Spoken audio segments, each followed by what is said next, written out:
নমস্কার বন্ধুরা, নিফটি অ্যানালিসিসে আপনাকে স্বাগত জানাই। নিফটির আমরা ফাইনাল ক্লোজিং যেটা পেয়েছি সেটা হচ্ছে 23,155। যদি আমরা কালকের ক্যান্ডেলের ক্লোজিং দেখি, সেখান থেকে নিফটি কী করে 130 পয়েন্ট কিন্তু ওপরে গিয়ে পজিটিভে ক্লোজ দেয় নিফটি। ঠিক আছে, তখন নিফটির জন্য ইম্পর্টেন্ট সাপোর্ট কী বলেছে, এই যে রেঞ্জটা, ঠিক আছে, নিফটির জন্য কিন্তু ইম্পর্টেন্ট সাপোর্ট যেটা হচ্ছে 23,023 একটা ইম্পর্টেন্ট সাপোর্ট। ঠিক আছে, মার্কেটকে যদি দেখি লাস্ট এক সপ্তাহ ধরে কিন্তু মার্কেট এই 23,023-এর সাপোর্টটাকে কিন্তু অনেকবার এই সাপোর্টের কাছে এসে কিন্তু সাপোর্টটাকে কিন্তু ব্রেক করেনি।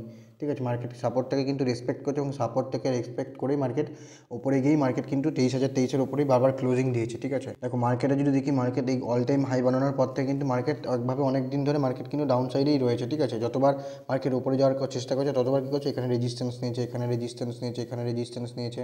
ঠিক আছে, মার্কেট কী করেছে, মার্কেট অল টাইম হাইকে ব্রেকডাউন করার পর থেকে কিন্তু মার্কেট একবারও উপরে যেতে পারেনি। ঠিক আছে, মার্কেট বারবার যতবার উপরে যাওয়ার চেষ্টা করছে, এই যে ট্রেন লাইন রয়েছে, ট্রেন লাইনকে কিন্তু রেজিস্ট্যান্স নিয়েছে এবং রেজিস্ট্যান্স নেওয়ার পর মার্কেট কিন্তু উপরের কাছে দাঁড়িয়ে গেছে। ঠিক আছে, মার্কেট কী করে, এই 23,023-এর সাপোর্টটাকে কিন্তু এক সপ্তাহ ধরে এটাকে ভাঙার চেষ্টা করে, কিন্তু এটাকে না ভাঙতে পারে কী করে, মার্কেট সাপোর্টের ওপরেই কন্টিনিউয়াসলি কিন্তু 23,023-এর ওপরেই সাপোর্ট কিন্তু মার্কেট রেসপেক্ট করে এবং এর ওপরেই কিন্তু মার্কেট কন্টিনিউয়াসলি হোল্ড করে গেছে। কালকের যদি ক্যান্ডেল দেখি, কালকের ক্যান্ডেলে যদি দেখি একটা বড় রেড ক্যান্ডেল হয়, শেষের আধা ঘন্টা আগে কি মার্কেট কী করে, উপরে যায় এবং উপরে গিয়ে কোথায় ক্লোজিং দেয়, 23,155-তে কিন্তু মার্কেট ক্লোজিং দেয়। ইম্পর্টেন্ট সাপোর্ট হচ্ছে এই 23,023। মার্কেট যতক্ষণ এর নিচে কন্টিনিউয়াসলি ট্রেড করছে, দেন এখান থেকে কিন্তু কোনো ডাউন সাইডের মুভমেন্ট নাও দেখা যেতে পারে। ঠিক আছে, যদি মার্কেট কী করে 23,023-এর নিচে ট্রেড ক্লোজিং মানে ব্রেকডাউন করে এবং ব্রেকডাউন করার পরের দিন যদি মার্কেট ট্রেড করে এর নিচে, দেন এখান থেকে কিন্তু একটা অ্যাগ্রেসিভ সেলার অ্যাক্টিভ হতে দেখা যেতে পারে। ক্লোজিং বেসিসের যে নেক্সট সাপোর্ট অফ দি মার্কেটকে নিয়ে যেতে পারে সেটা হচ্ছে 22,888।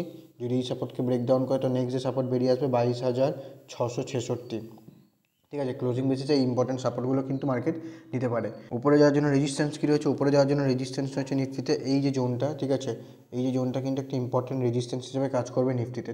তার আগে যদি দেখি নিফটিকে উপরে যাওয়ার জন্য ক্লোজিং বেসিসে 23,288। ঠিক আছে, যতক্ষণ না মার্কেট কী করছে 23,288-এর উপরে যদি ক্লোজিং করে, ঠিক আছে, প্রথম রেজিস্ট্যান্স কিন্তু এই 23,288-টাকে কিন্তু মার্কেট নিতে দেখা যেতে পারে। ঠিক আছে, যদি এর উপরে কন্টিনিউয়াসলি মানে এটাকে ব্রেকআউট করার পর যদি ট্রেড করতে থাকে, দেন এখান থেকে একটা নেক্সট যে রেজিস্ট্যান্স বেরিয়ে আসবে ক্লোজিং বেসিসে, সেটা হচ্ছে 23,444। যদি এটাকে ব্রেকআউট করে তার নেক্সট যে রেজিস্ট্যান্স বেরিয়ে আসবে সেটা হচ্ছে 23,555।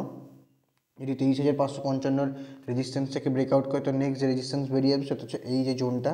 ঠিক আছে, যেটা হচ্ছে 23,888। ঠিক আছে, এই রেজিস্ট্যান্সগুলো কিন্তু মার্কেট নিতে দেখা যেতে পারে যদি কী করে মার্কেট 23,288-র উপরে কন্টিনিউয়াসলি ট্রেড করতে থাকে এবং ট্রেড করার পর যদি 23,444-এর লেভেলটাকে যদি ব্রেকআউট করে, দেন এখান থেকে কিন্তু একটা ফলো আপ বাইং আপসাইডে দেখা যেতে পারে। দেখো নিফটি যেহেতু কাল এক্সপায়ারি, তো মার্কেটে কাল কিন্তু ভোলাটাইল থাকবে এবং সাথে যদি দেখি নিফটির এই যে, ঠিক আছে, যে রেজিস্ট্যান্স যেটা হচ্ছে প্রথম যে রেজিস্ট্যান্স যেটা হচ্ছে 23,288।